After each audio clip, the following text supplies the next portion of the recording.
Oke, kita lanjutkan Mas Alphonse. Jadi begini, kan tadi seperti yang disampaikan Arif Fadil bahwa Polri memiliki tim cyber sendiri. Jadi bagaimana kemudian menjaga internalnya sebelum kemudian dapat Menangani. menjaga privasi dari Ya. masyarakatnya begitu. Catatan-catatan Anda mungkin masukan untuk Polri bagaimana Mas Alphonse? Jadi untuk pengamanan data ini memang membutuhkan skill yang cukup tinggi dan saya harap mungkin diperhatikan jangan terlalu mengandalkan pihak luar atau project based gitu. Jadi dan untuk anggarannya saya sarankan lebih difokuskan pada peningkatan SDM. Jadi jangan kalau misalnya ada pengajuan untuk peningkatan SDM kurang diprioritaskan, tetapi pengadaan perangkat keras yang diutamakan yang mahal-mahal dan secara teknis itu sangat mahal dan dalam waktu beberapa tahun akan obsolet. Tetapi SDM-nya yang harusnya mampu mengoperasikan perangkat yang tidak usah mahal-mahal, tapi kalau SDM-nya mumpuni itu akan sangat membantu untuk mengamankan hal ini. Jadi mungkin hal itu yang perlu diperhatikan ya. Oke, langsung kalau gitu ditanggapi oleh Mas Wahyu deh kalau di Kompolnas. Bagaimana tuh apa ya mungkin pandangan dari Mas Alphonse baru saja tadi kita dengar. Artinya sumber daya manusia penting, alat juga penting. Nah, tapi jangan ketika alat sudah baik, sudah luar biasa canggih, SDM-nya nggak mumpuni. Nah, kurang lebih kayak Sejauh gitu. ini bagaimana sih Mas Wahyu? Ya, saya setuju dengan pendapat dari Mas Alphonse tadi. Jadi yang harus dipahami di era digital ini terjadi yang namanya disruption of modus criminality.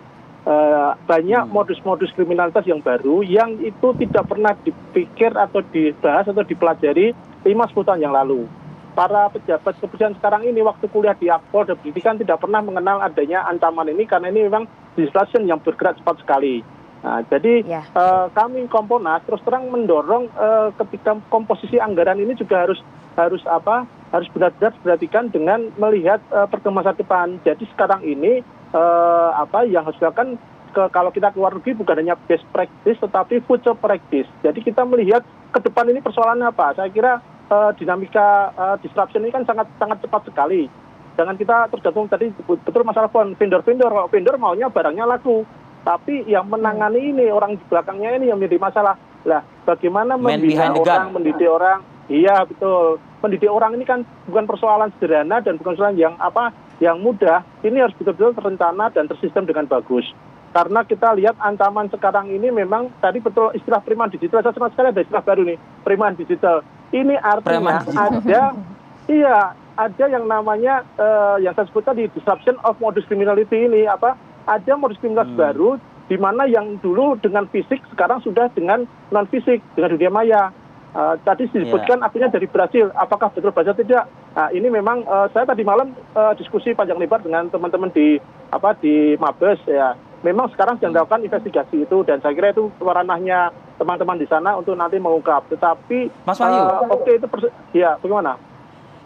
Ya, kalau tadi malam kan ngobrol ya sama teman-teman di Mabes begitu. Nah, ditanyakan nggak sih sebetulnya untuk meningkatkan kemumpunian SDM, terutama di cyber Polri ini, ada nggak mungkin semacam kayak modul-modul pelatihan yang mengikuti standar dunia, artinya dikirimkanlah orang-orang terbaik Polri untuk belajar atau mungkin mendatangkan siapa begitu, agar benar-benar lah yang namanya keamanan cyber ini kita banggakan juga lah begitu, terutama di Polri.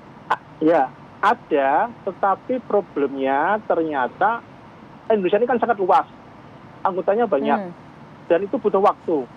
Pernah dicoba dengan model TOT, jadi mengirim orang ke sini kemudian mengajar, lalu kayak MLM itulah, mengajar ke wilayah-wilayah. Rupanya SDM di tingkat pusat dan di kota-kota besar dengan di daerah ini berbeda, Mas Fadil. Jadi menjadi problem juga.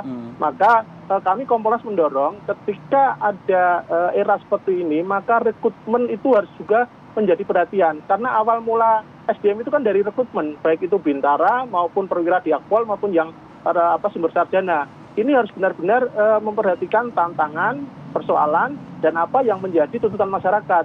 dinamika ini kan harus diikuti, tidak hanya asal rekrut saja jumlahnya sekian ribu polisi baru. Tapi ketika polisi baru ini harus nanti arahnya kemana? Kita lihat ini baru persoalan yang bocor mengenai data-data tindakan bidang disiplin. Kalau nanti yang bocor ini masalah intelijen, masalah data-data misalkan kan ada semuanya kan. Harapannya sih tidak sih ya Pak.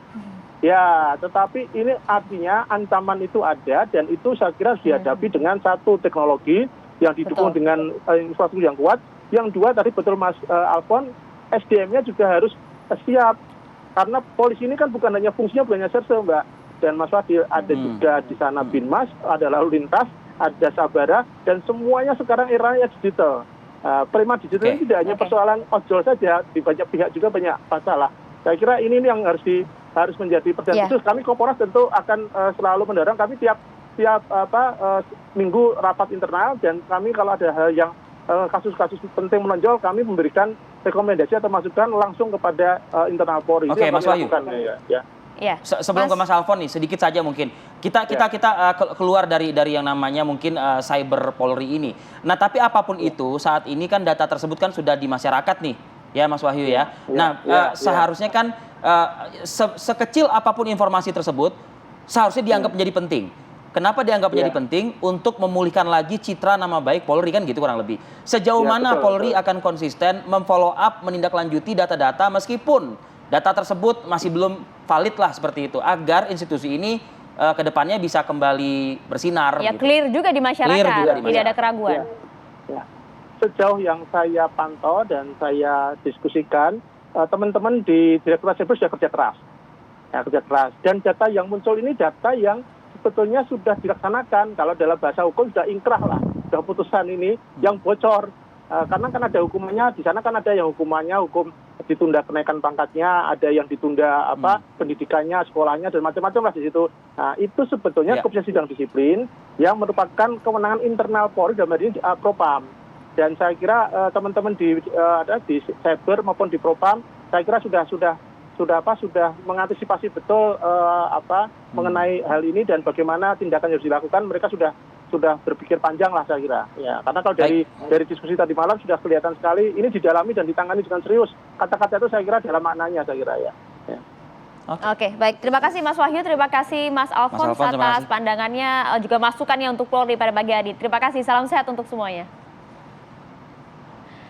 Iya, usai jeda pemirsa kami akan hadir dengan... Kita ternyata nggak siaran berdua ya ternyata. Bertiga sama Ken Ane juga. Karena usai jeda ini akan ada Ken Ane yang berbicara bersama langsung dengan Mendikbudristek Nadiem Makarim yang akan berbicara mengenai beberapa hari kemarin kan sempat ramai juga. Saya kepengennya sih Pak Menteri tuh ya mungkin berbicara lah sedikit soal permen PPKS yang sempat heboh beberapa waktu lalu. Ini soal ini nggak? Nanti akan berbicara juga langsung. Mendikbud akan berbicara mengenai permen PPKS yang kemarin juga sempat ramai soal kekerasan seksual di perguruan tinggi. Usai jeda saat lagi.